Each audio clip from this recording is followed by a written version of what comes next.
हरे कृष्णा, राधे राधे। सभी भक्तों को सादर प्रणाम। संतान की दीर्घायु की कामना से रखा जाने वाला व्रत हल षष्ठी व्रत कहलाता है। इस व्रत को अलग अलग प्रदेशों में कई अलग अलग नामों से जाना जाता है। हर छठ को हल षष्ठी व्रत, हल छठ व्रत, ललही छठ, चंदन षष्ठ आदि कई नामों से जाना जाता है। हल षष्ठी व्रत से जुड़ी कई कथाएं प्रचलित हैं। भक्तों, आज इस वीडियो में हम आपको हल षष्ठी व्रत की पूरी 6 कथाएं इस वीडियो में श्रवण कराएंगे। तो चलिए भक्तों, कथाएं श्रवण करते हैं। मथुरा के राजा कंस अपनी बहन देवकी को विवाह उपरांत विदा कराने जा रहे थे, तो आकाशवाणी के वचन सुन देवकी का 8वां गर्भ तेरी मृत्यु का कारण बनेगा जानकर बहन बहनोई को कारागार में डाल दिया और वसुदेव देवकी के 6 पुत्रों को एक एक करके कंस ने मार डाला। जब 7वें बच्चे का जन्म का समय नजदीक आया तो देवर्षि नारद जी वसुदेव देवकी से मिलने पहुँचे और उनके दुख का कारण जानकर देवकी को हल षष्ठी देवी के व्रत रखने की सलाह दी। देवकी ने नारद जी से हल षष्ठी व्रत की महिमा व कथा पूछी तो नारद ने पुरातन कथा कहना प्रारंभ किया। चंदन व्रत नाम का एक राजा हुआ जिनको एक ही पुत्र था। राजा ने राहगीरों के लिए एक तालाब खुदवाया, किंतु उसमें जल ना रहा, सूख गया। राहगीर उस रास्ते से गुजरते और सूखे तालाब को देखकर राजा को गाली देते थे। इस खबर को सुनकर राजा दुखित हुआ कि मैंने तालाब खुदवाया, मेरा धन व धर्म दोनों ही व्यर्थ हो गए। उसी रोज रात राजा को स्वप्न में वरुण देव ने दर्शन देकर कहा, यदि तुम अपने पुत्र का बलि तालाब में दोगे तो जल भर जाएगा। सुबह राजा ने स्वप्न में कही बात दरबार में सुनाई और कहा, मेरा धन व धर्म भले ही व्यर्थ हो जाए पर अपने पुत्र की बलि नहीं दूंगा। यह बात लोगों से होती हुई राजकुमार तक पहुंची तो वह सोचने लगा कि यदि मेरी बलि से तालाब में पानी आ जाए तो लोगों का भला होगा। यह सोचकर राजकुमार अपनी बलि देने तालाब में बैठ गया। अब वह तालाब पानी से लबालब भर गया। जल के जीव जंतुओं से तालाब परिपूर्ण हो गया। इकलौते पुत्र के बलि हो जाने से राजा दुखी होकर वन को चला गया। वहाँ 5 स्त्रियां व्रत कर रही थीं, जिसे देखकर राजा ने पूछा, कौन सा व्रत और क्यों कर रही हो? पूछने पर स्त्रियों ने हल षष्ठी व्रत की संपूर्ण विधि विधान बतलाई। उसे सुनकर राजा वापस नगर को आया और अपनी रानी के साथ उस व्रत को किया। व्रत के प्रभाव से राजपुत्र तालाब से जीवित बाहर निकल आया। राजा अपने परिवार सहित हल षष्ठी माता की जय जयकार कर सुख पूर्वक निवास करने लगा। बोलिए हल षष्ठी माता की जय हो। अब नारद जी ने देवकी से हल षष्ठी व्रत की अन्य कथा कहना शुरू किया। उज्जैन नगरी में 2 सौतन रहती थीं। एक का नाम रेवती तथा दूसरी का नाम मानवती। रेवती को कोई संतान न थी, जबकि मानवती के 2 पुत्र थे। रेवती अपने सौत के बच्चों को देखकर हमेशा सौतिया डाह से जलती रही और उनके पुत्रों को मारने का जतन ढूंढती रहती थी। एक दिन उन्होंने मानवती को बुलाकर कहा कि बहन, आज तुम्हारे मायके में कुछ राहगीर मुझसे मिले थे। उन्होंने बताया कि तुम्हारे पिताजी बहुत बीमार हैं, वह तुम्हें देखना चाहते हैं। पिता की बीमारी को सुनकर मानवती दुखी हुई। रेवती कहने लगी कि बहन, तुम शीघ्र अपने पिता से मिलने चली जाओ, तुम्हारे आने तक मैं बच्चे का ध्यान रखूंगी। सौत के बात को सच मान अपने पुत्रों को रेवती के हाथों सुरक्षित देकर मानवती पिता से मिलने अपने मायके चली गई। अब रेवती बच्चे को मारने का अच्छा मौका जानकर उन दोनों बच्चों को मारकर जंगल में फेंक आई। इधर मानवती जब मायके पहुंची तो पिता को स्वस्थ देखकर पिता से अपनी सौत की कही बातों को कहे कुशल क्षेम पूछती है। अब मानवती के माता पिता ने अनहोनी के संदेह से पुत्री को जाने को कहती है, किंतु मानवती की माता ने कहा, पुत्री, आज हल षष्ठी माता का व्रत का दिन है, अतः तुम भी पुत्रों की दीर्घायु की कामना से यह व्रत कर आज की जगह कल चली जाना। माता की सलाह मान मानवती पुत्रों की स्वस्थ कामना से हल षष्ठी माता का व्रत धारण कर दूसरे दिन अपने घर को जाने को निकली। रास्ते में वहीं जंगल पड़ा और वहां अपने बच्चे को खेलते देख उनसे पूछती है कि तुम लोग यहाँ कैसे पहुँचे। तब पुत्रों ने बताया कि आपके चले जाने पर हमारी दूसरी माता रेवती ने मारकर यहाँ फेंक दिया था, तभी एक दूसरी स्त्री ने हमें फिर से जिंदा कर दिया। अब मानवती को समझते देर न लगी कि यह सब माता हल षष्ठी की कृपा से संभव है और माता की जय जयकार करती हुई घर को गई। नगर में मानवती के पुत्रों को पुनः जीवित देख और माता हल षष्ठी की महिमा जान सभी स्त्रियां हल षष्ठी व्रत करने लगीं। बोलिए हल षष्ठी माता की जय हो। नारद जी ने देवकी से हल षष्ठी व्रत की और कथा कहना प्रारंभ किया कि दक्षिण में एक सुंदर नगर है। वहाँ एक बनिया अपनी भार्या के साथ रहता था। दोनों पति पत्नी स्वभाव से बहुत अच्छे व संस्कारी थे। बनिया की पत्नी गर्भवती होती संतान को जन्म देती थी, किंतु भाग्यवश उनके संतान कुछ समय उपरांत मर जाते थे। इस प्रकार एक एक करके बनिया की पत्नी की 6 संतान मृत्यु को प्राप्त हो गई। इस कारण दोनों पति पत्नी बहुत दुखी होकर मरने का उद्देश्य लेकर घर से वन की ओर चले गए। वहां जंगल में एक साधु से उनकी भेंट हुई तो उन्होंने साधु से अपनी व्यथा कह सुनाई। साधु ने ध्यान लगाकर देखा कि बनिया के संतान कहाँ हैं। साधु ध्यान में यम, कुबेर, वरुण, इंद्रादि लोकों में ढूंढा, किंतु जब वहां बनिया के बच्चे नहीं दिखे तो साधु ब्रह्मलोक को गए। वहां साधु ने बनिया के सारे संतान को देखकर उन्हें अपने माता पिता के पास लौटने का आग्रह किया। बच्चों ने वापस लौटने से मना करते हुए कहा कि मुनिवर, इससे पूर्व हम कई बार जन्म ले चुके हैं। हम किस किस माता पिता को याद रख उनके पास जाएं। हम जन्म मृत्यु और गर्भ के चक्कर से अब मुक्त हैं, अतः अब नहीं जाना चाहते। तब साधु ने बनिया को दीर्घजीवी संतान प्राप्ति का उनसे उपाय पूछा। उन आत्माओं ने कहा कि यदि बनिया और उनकी पत्नी माता हल षष्ठी का व्रत रख पूजन कथा श्रवण करें, अपने पुत्र को व्रत उपरांत जल से भींगा कपड़ा लगाएं, तो वह उनका बालक दीर्घजीवी होगा। उन आत्माओं से इस प्रकार सुन साधु ध्यान से वापस आकर बनिया से हल षष्ठी व्रत कथा नियम आदि को बताया। साधु से इस विधि विधान को सुन दोनों पति पत्नी घर को गए। समय उपरांत जब हल षष्ठी व्रत का दिन आया तो उन्होंने व्रत रखा व संतान प्राप्ति का वर मांगा। माता हल षष्ठी की कृपा से अब बनिया की पत्नी गर्भवती हुई और एक सुंदर संतान को जन्म देती है। अगले व्रत पर उन्होंने साधु के बताए अनुसार अपने पुत्र को पोता मारती है। माता की कृपा से अब उनके संतान दीर्घ आयु को प्राप्त हुई। बनिया का परिवार प्रसन्नता पूर्वक जीवन यापन करने लगा। जिस प्रकार हल षष्ठी माता ने बनिया को दीर्घायु की संतान प्रदान की, उसी प्रकार सबकी संतानों को दीर्घायु प्रदान करें। बोलिए हल षष्ठी माता की जय हो।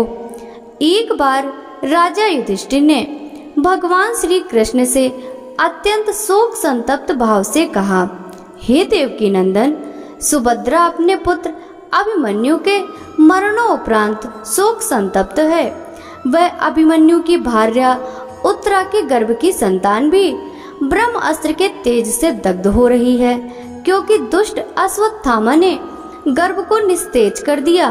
द्रौपदी भी अपने 5 पुत्रों के मारे जाने से अति दुखी है, अतः इस महादुख से उत्थान हेतु कोई उपाय बताएं। तब श्री कृष्ण ने कहा, हे राजन, यदि उत्तरा मेरे बताए इस अपूर्व व्रत को करे तो गर्भ का निस्तेज शिशु पुनर्जीवित हो जाएगा। यह व्रत तो जो भाद्रपद की कृष्ण पक्ष षष्ठी पर भगवान शिव पार्वती, गणेश व स्वामी कार्तिकेय की विधि विधान द्वारा पूजन पुत्र पौत्र की अल्पायु व शोक के महादुख से मुक्ति प्रदाता है, इस व्रत के संदर्भ में भगवान कहने लगे, हे राजन, मैं तुमको एक व्रत बतलाता हूँ जिसको नियम पूर्वक करने से खंडित गर्भ भी जीवन पा जाता है तथा संतान दुखी नहीं होती। युधिष्ठिर के पूछने पर भगवान श्री कृष्ण ने कहा कि प्राचीन काल में सुभद्र नाम का एक प्रसिद्ध राजा था। उसकी रानी का नाम सुवर्णा था और उनके एक हस्ती नाम का प्रतापी पुत्र था जिसने अपने नाम से हस्तिनापुरी बसाई। राजपुत्र एक दिन धात्री के साथ गंगा जी में स्नान करने गया और गंगा जी में जल क्रीड़ा करने लगा। इतने में ही एक ग्राह उसे जल में खींच ले गया। यह सुनकर रानी सुवर्णा बहुत दुखी हुई और क्रोध में उसने धात्री के पुत्र को धधकती हुई अग्नि में डाल दिया। तदंतर राजा और रानी अपने अपने प्राण त्यागने को तैयार हो गए। वह धात्री भी अपने पुत्र शोक में किसी निर्जन वन में चली गई। वह धात्री वहां एक सुनसान मंदिर में शिव जी, पार्वती तथा गणेश जी की पूजा करने लगी। प्रतिदिन पूजन व ध्यान करके वह तृण धान तथा महुआ खाया करती थी।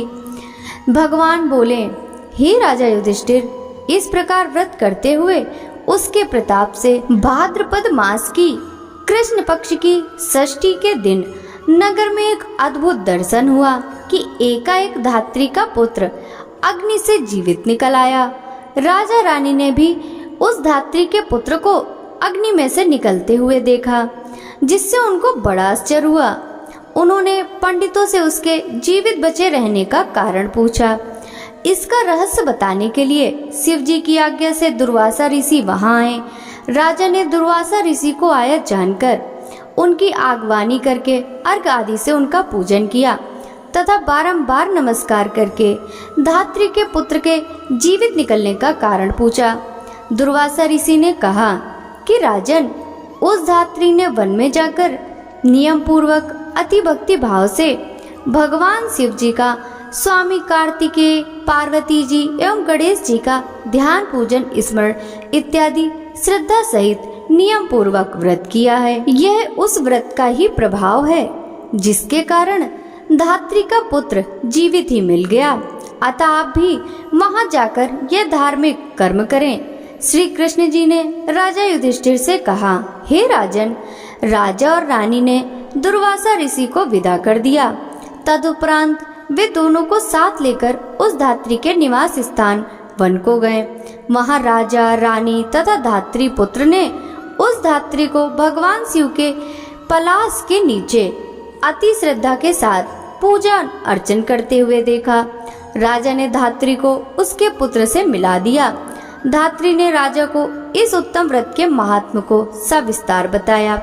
उसने कहा कि हे राजन, जिस दिन से आपके भय से त्रस्त मैं यहाँ आई, मैंने केवल वायु को ही भोजन करते हुए भगवान शिव, कार्तिकेय, पार्वती जी एवं गणेश जी की पूजा की है। एक दिन आधी रात के समय स्वप्न में भगवान शिव ने मुझे दर्शन दिया और कहा, तेरा पुत्र जीवित हो गया है, क्योंकि तूने हमारा पूजन बड़ी श्रद्धा और भक्ति से किया। यदि तुम्हारी रानी भी इस व्रत को विधि पूर्वक करे तो उसका पुत्र भी जीवित मिल जाएगा तथा और भी बहुत से पुत्र उत्पन्न होंगे। भगवान श्री कृष्ण ने राजा युधिष्ठिर से कहा, राजन, भादों के महीने में कृष्ण पक्ष की षष्ठी को यह उत्तम व्रत करना चाहिए। उस दिन प्रातः काल स्नान करके क्रोध, लोभ, मोह त्याग कर व्रत को नियम पूर्वक कर लेना चाहिए। जब तक व्रती रहें, किसी जीव की भी हिंसा ना करें। व्रत संपूर्ण करने के लिए चींटी आदि का मार्ग भी उल्लंघन ना करें तथा दोपहर के समय पलाश तथा कुसा के नीचे भगवान शिव, पार्वती, स्वामी कार्तिकेय तथा गणेश जी की मूर्ति स्थापित करके धूप, दीप, नैवेद्य आदि से विनम्र भक्ति भाव से पूजा करें और प्रार्थना करें कि हे सौम्य मूर्ति, पंचमुख, शूलधारी, नंदी श्रृंगी, महाकाय आदि गणों से युक्त आप भगवान शिव को मैं साष्टांग नमस्कार करती हूँ। शिव हर कांता, प्रकृति श्रेष्ठ हेतु, सौभाग्यदानी गौरी और माता पार्वती को मैं नमस्कार करती हूँ। हे मयूर वाहन, हे क्रौंच पर्वत को विदीर्ण करने वाले कुमार विशाख और स्कंद, आप स्वामी कार्तिकेय को बारंबार नमस्कार करती हूँ।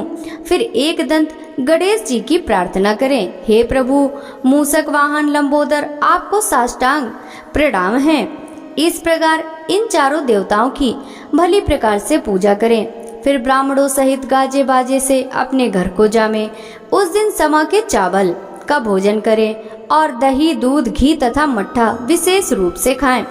श्री कृष्ण ने कहा कि हे राजन, जो स्त्री पुरुष इस व्रत को विधि से करता है वह पुत्र और पौत्रवान होकर सुखी होता है। धात्री की ऐसी बात सुनकर राजा रानी ने विधि पूर्वक इस व्रत को किया, जिसके प्रताप से वह राजपुत्र शीघ्र ही ग्राह के गले से निकलकर बोलने लगा। यह चमत्कार देखकर राजा रानी ने भगवान शिव के चरणों में नमस्कार किया। इस व्रत के प्रभाव से राजा को और भी कई आयुष्मान पुत्र प्राप्त हुए तथा राज्य में अनावृष्टि, महामारी, दुर्भिक्ष आदि के उपद्रव दूर हो गए और राजा अनेक वर्षों तक निर्विघ्न राज्य करते रहे। भगवान श्री कृष्ण ने कहा कि हे युधिष्ठिर, यदि उत्तरा भी यह व्रत नियम पूर्वक करे तो उसके सब दुख दूर हो जाएंगे। भगवान के ऐसे वचन सुनकर राजा युधिष्ठिर कृतकृत हो गए और अश्वत्थामा द्वारा खंडित किया हुआ उत्तरा का गर्भ इस व्रत के प्रभाव से जीवित हो गया। इस व्रत के करने से वंश स्थिर होता है। इस प्रसंग को भगवान श्री कृष्ण ने राजा युधिष्ठिर से कहा तथा दुर्वासा ऋषि ने राजा सुभद्र से कहा कि हे राजन, इस व्रत को करने के उपरांत फिर उसका शास्त्रोक्त रीति से उद्यापन करें। उद्यापन में सुवर्ण, महिषी, गौ और वस्त्र ब्राह्मणों को दान में दें। सोने अथवा चांदी की मूर्ति बनाकर वेद पाठी ब्राह्मणों सहित उनका पूजन करें। दुर्वासा ऋषि ने कहा कि हे राजन, विद्वान धर्मनिष्ठ राजा युधिष्ठिर ने भी इस व्रत को उत्तरा से करवाया था, जिसके प्रभाव से उसका अश्वत्थामा द्वारा खंडित किया हुआ गर्भ उदर में हिलने डुलने लगा। वही गर्भ राजा परीक्षित के रूप में प्रकट हुआ। जो कोई मनुष्य यह उत्तम व्रत करता है उसके सब कार्य सिद्ध होते हैं, पुत्र पौत्रों की प्राप्ति होती है तथा शिवलोक में उसकी पूजा होती है। बोलिए हलषष्ठी माता की जय हो। एक बार काशीपुरी में देवरानी व जेठानी रहती थी। देवरानी का नाम तारा व जेठानी का नाम विद्यावती था। दोनों ही नाम अनुरूप तारा उग्र स्वभाव व विद्यावती अति दयालु थी। एक दिन दोनों ने ही खीर पका ठंडा करने के लिए खीर को आंगन में रख दिया और बातें करते अंदर बैठ गई। तभी तो कुत्ते खीर देख खाने लगे। अब आवाज सुन दोनों देवरानी जेठानी बाहर आई तो अपनी खीर को कुत्ते को खाते हुए देखा। विद्यावती अपनी खीर को जूठन जान बचा शेष कुत्ते के सामने पुनः डाल आई और तारा ने दूसरे कुत्ते को अपने कमरे में बंद कर खूब मारने लगी। जैसे तैसे वह कुत्ता अपनी जान बचाकर बाहर भागता है। दूसरे दिन दोनों कुत्ता एक जगह मिलते हैं और एक दूसरे का हाल पूछते हैं। इस पर विद्यावती के खीर खाने वाला कुत्ता कहता है कि वह स्त्री बहुत ही दयालु थी, उसने मुझे बाकी बचा खीर भी खाने को दे दी। ईश्वर करे जब मेरा दूसरा जन्म हो तो मैं उसी की संतान बनूं और उनकी खूब सेवा करूं। अब दूसरा कुत्ता कहता है कि मैं भी उसी औरत का संतान बनूं जिसने कि मैं उनसे बदला ले सकूं। उस दिन हलषष्ठी व्रत था। तारा की मार से बेदम वह कुत्ता मर गया। अगली हलषष्ठी व्रत के दिन तारा ने एक पुत्र को जन्म दिया। जन्म के बाद वह बालक अगली हलषष्ठी व्रत के दिन मर गया। इसी प्रकार तारा ने एक एक कर 5 पुत्रों को जन्म दिया। उनका पुत्र 1 साल बाद हलषष्ठी व्रत के दिन मर जाता था, जिससे दुखित हो तारा हलषष्ठी माता से प्रार्थना करने लगी। उसी रात सपने में तारा ने वही कुत्ता को देखा जो उसकी मार से मरा था। कुत्ता ने सपने में तारा से कहा, मैं तुमसे बदला लेने के उद्देश्य से तुम्हारा पुत्र बनकर आता हूँ और मरकर पुनः आता हूँ। जब तारा ने अपने अपराधों के लिए क्षमा मांगी तो उस कुत्ता ने कहा, तुम हलषष्ठी व्रत करो, जिससे तुम्हें दीर्घजीवी पुत्र की प्राप्ति हो। सपने में कही विधि अनुसार तारा ने अगली बार हल षष्ठी व्रत को किया और माता से आशीर्वाद मांगा। हल षष्ठी माता की कृपा से तारा ने दीर्घजीवी संतान को जन्म दिया और प्रसन्न पूर्वक जीवन यापन करने लगी। इधर विद्यावती ने भी हल षष्ठी माता का व्रत कर माता की कृपा से एक सुंदर सुशील पुत्र को जन्म दिया और सुख पूर्वक निवास करने लगी। बोलिए हल षष्ठी माता की जय हो। प्राचीन काल में एक ग्वालिन थी। उसका प्रसव काल अत्यंत निकट था। एक ओर वह प्रसव से व्याकुल थी तो दूसरी ओर उसका मन दूध दही बेचने में लगा हुआ था। उसने सोचा कि यदि प्रसव हो गया तो गौरस यूं ही पड़ा रह जाएगा। यह सोचकर उसने दूध दही के घड़े सिर पर रखे और बेचने के लिए चल दी। किंतु कुछ दूर पहुंचने पर उसे असहनीय प्रसव पीड़ा हुई। वह एक झरबेरी की ओट में चली गई और वहां एक बच्चे को जन्म दिया। वह बच्चे को वहीं छोड़कर पास के गांव में दूध दही बेचने चली गई। संयोग से उस दिन हल षष्ठी थी। गाय भैंस के मिश्रित दूध को केवल भैंस का दूध बताकर उसने सीधे साधे गांव वालों में बेच दिया। उधर जिस झरबेरी के नीचे उसने बच्चे को छोड़ा था उसके समीप ही खेत में एक किसान हल जोत रहा था। अचानक उसके बैल भड़क उठे और हल का फल शरीर में घुसने से वह बालक मर गया। इस घटना से किसान बहुत दुखी हुआ।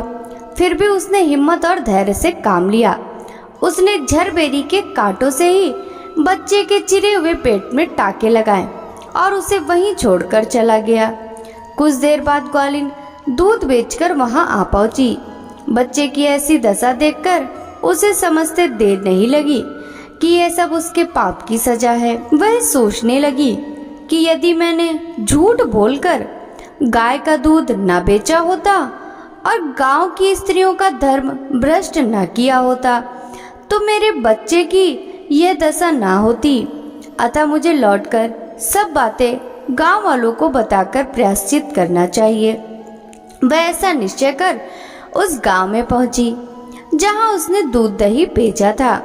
वह गली गली घूमकर अपनी करतूत और उसके फल स्वरूप मिले दंड का बखान करने लगी। तब स्त्रियों ने स्वधर्म रक्षार्थ और उस पर रहम खाकर उसे क्षमा कर दिया और आशीर्वाद दिया। बहुत सी स्त्रियों के द्वारा जब आशीर्वाद लेकर वह पुनः झरबीरे के नीचे पहुंची तो वह देखकर आश्चर्यचकित रह गई कि उसका पुत्र जीवित अवस्था में पड़ा है।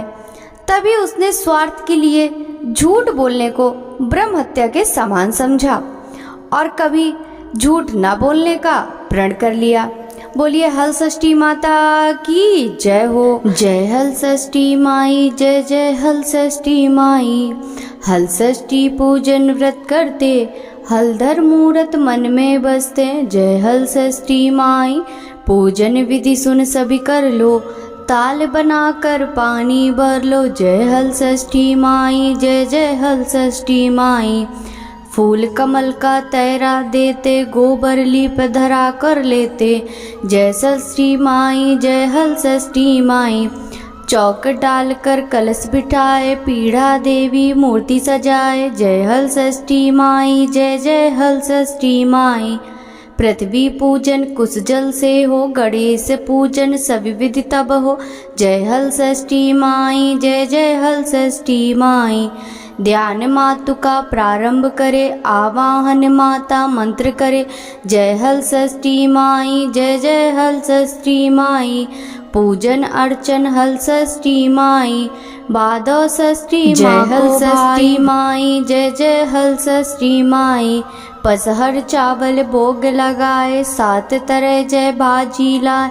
जय हल षष्ठी माई, जय जय हल षष्ठी माई। दूध दही की भैंस चढ़ाए, पाते ढाक के सदा लगाए। जय हल षष्ठी माई, जय जय हल षष्ठी माई। केवल छह ही सुने कहानी, माता की सब महिमा जानी। जय हल षष्ठी माई, जय जय हल षष्ठी माई। जोता बोया आज न खाती, मन चाहा वर सब ही पाती। जय हल षष्ठी माई, जय हल षष्ठी माई, क्षमा भूल अज्ञानी गाई। जय हल षष्ठी माई, जय जय हल षष्ठी माई। बोलिए षष्ठी मैया की जय हो।